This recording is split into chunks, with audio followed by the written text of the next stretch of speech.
Bonjour, je suis Aya Anka, nous sommes à cet endroit emblématique. Cet endroit à la base était censé être un site touristique qui accueille les Brazzavillois mais également les gens d'ailleurs et qui justement envoie un message de protection du fleuve. Mais aujourd'hui cet endroit est abandonné, il est devenu malheureusement l'un des repères où le fleuve rejette les déchets plastiques. Nous sommes un poignet de personnes, de jeunes personnes, les membres de l'organisation, des artistes, des journalistes, des étudiants, des écrivains, mais également des chefs d'entreprise, des managers. Et nous sommes retrouvés ici parce qu'on a jugé bon, dans le cadre justement des activités en prélude du Slam Sumas Festival, pour donner ce message de sensibilisation, mais également pour protéger notre environnement.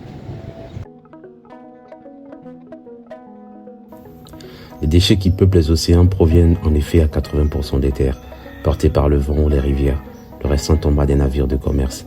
Jusqu'à là, les débris flottants étaient détruits par les micro-organismes. Mais ce n'est plus le cas avec l'arrivée des plastiques, essentiellement du polyéthylène, du polypropylène et du PET, qui constituent 90% des déchets maritimes. Or, ces quantités ne cessent d'augmenter. On estime que 300 millions de tonnes de plastique sont produits chaque année dans le monde, dont près de 10% finissent dans les océans, selon une étude révélée par le journal Le Monde.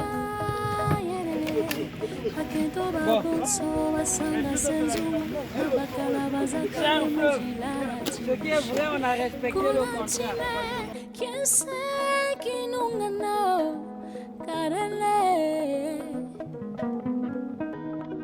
5 000 milliards de sacs en plastique. Selon l'ONU, environ 5 000 milliards de sacs en plastique sont consommés chaque année dans le monde, soit presque 10 millions par minute.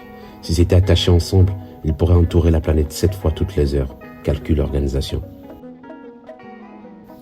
L'intensification de cette production s'explique car le plastique est un matériau de bon marché, résistant et facile à reproduire. Sa durée de vie est largement supérieure à sa durée d'utilisation car une grande partie de sa production est destinée à la fabrication d'objets à usage unique. Jusque-là, on est à moins d'1 kilomètre.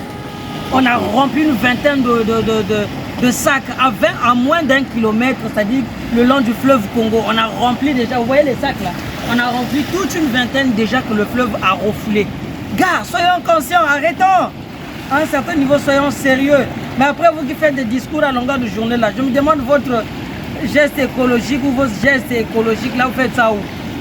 Dans les bureaux ou dans ça? Nous avons toutes les façons, nous avons un jour d'une manière ou d'une autre sali l'environnement. Ouais. Donc on le fait pour nous et pour les autres.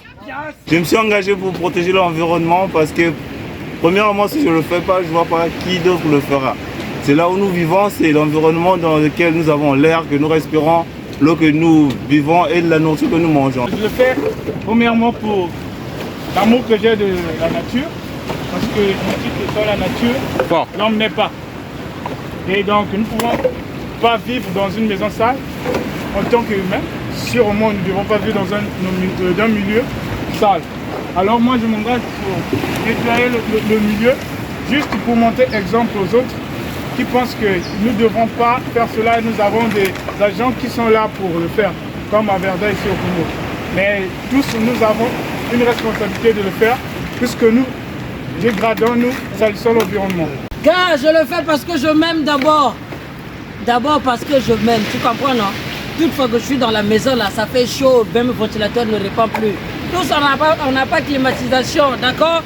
Mais après, on est conscient qu'on est en train de polluer, gars. Ça, c'est une grande partie que le fleuve Congo a refoulé.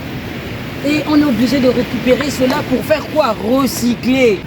Moi, c'est David Elka.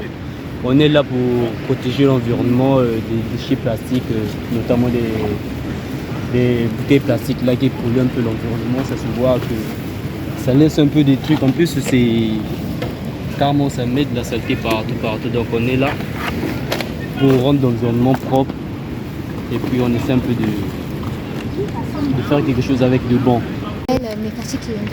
Je suis membre du club des environnementalistes. Ce que je le fais par amour pour l'environnement et aussi je réponds à notre slogan « Ensemble pour des actions éco-responsables ». C'est Prince Victoire, acteur, comédien, manager FG1 Family. Je suis là avec mes artistes, mon community manager pour lutter contre la pollution des eaux et tout, enlever un peu les déchets plastiques. Bonjour, moi c'est Esther Moukaviangoro, secrétaire générale du Club des environnementalistes. Aujourd'hui, nous sommes là pour le ramassage des bouteilles plastiques au bord du fleuve. Nous avons remarqué que le fleuve nous ramenait toujours la saleté que nous envoyons au fleuve. Et aujourd'hui, on a voulu en fait venir ici pour essayer de ramasser ça, essayer un peu d'arranger l'environnement, bien qu'on ne peut pas tout faire, mais on fait quand même l'essentiel parce qu'on se soucie vraiment de l'environnement. Donc, notre ONG lutte pour la protection de l'environnement en collaboration avec le festival Slam sur Mars. Et le but, c'est d'essayer de montrer aux gens comment on peut protéger l'environnement pour éviter que notre environnement devienne comme Mars. Parce qu'on voit, sur Mars, il n'y a pas de vie. L'environnement n'est pas notre sac poubelle. Ensemble pour les actions éco-responsables. Ensemble pour les actions éco-responsables. Les estimations sur la durée de vie du plastique vont de 450 ans à l'infini. L'environnement pour l'environnement. Pour l'environnement. Pour mère nature, l'environnement. Selon les derniers rapports, environ 700 espèces d'animaux marins ont déjà ingéré de plastique ou ont été piégés dedans. Plus de 40% du plastique n'est utilisé qu'une fois avant d'être jeté. Ce festival, c'est un ensemble, c'est un amas d'actions. Nous n'arrêtons pas seulement à 3 jours d'activités pédagogiques et récréatives. Nous allons faire plus. Nous pensons que durant toute l'année, nous allons faire en sorte de continuer, de pérenniser nos activités. Justement, on a vu qu'il y a encore tellement de bouteilles en plastique, de déchets plastiques qui sont restés. Nous avons ramené plus d'une vingtaine de sacs, une trentaine de sacs plastiques que nous avons remplis, mais il y a encore des bouteilles qui restent.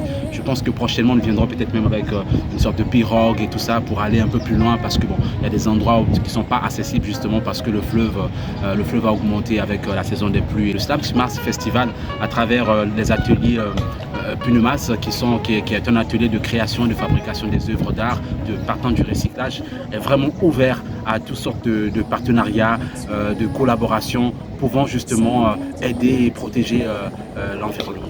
Mettons que ceci soit un acte symbolique. Que explique ce symbole alors? Alors ce symbole invite les gens à prendre soin de l'environnement et il est dit de faire attention à ce que nous faisons parce que tu jettes juste un petit déchet à terre et tu te dis c'est rien, mais c'est rien là, tous ces rien là se rassemblent pour donner ce que nous voyons là, la pollution vraiment grandissante des eaux, de notre environnement. Donc nous sommes dans une action de réciprocité où c'est important pour nous d'être responsables. Et c'est pourquoi perso, j'aime beaucoup le slogan du Club des environnementalistes du Congo, ensemble pour des actions éco-responsables. Nous serons contents de voir d'autres jeunes, d'autres personnes s'habiller en jaune, en rouge, peu importe, porter des gants, acheter des sacs poubelles. Ça ne demande pas grand-chose, ça demande juste un peu de temps, de la volonté et de l'engagement. Ce festival de poésie urbaine associé à la musique du monde constitue avant tout une invitation pressante à la prise de conscience et la mobilisation collective en faveur des ODD. Ici, Mars symbolise notre planète Terre ainsi que l'ensemble de l'univers, représentant à la fois notre environnement proche et lointain. Le festival Slam sur Mars représente une approche novatrice mettant l'accent sur la sensibilisation à grande échelle grâce à l'utilisation de l'Internet et la mobilisation de la jeunesse. En outre, nous visons à stimuler la création d'opportunités d'emploi dans le secteur de la préservation et de la prévention de l'écosystème.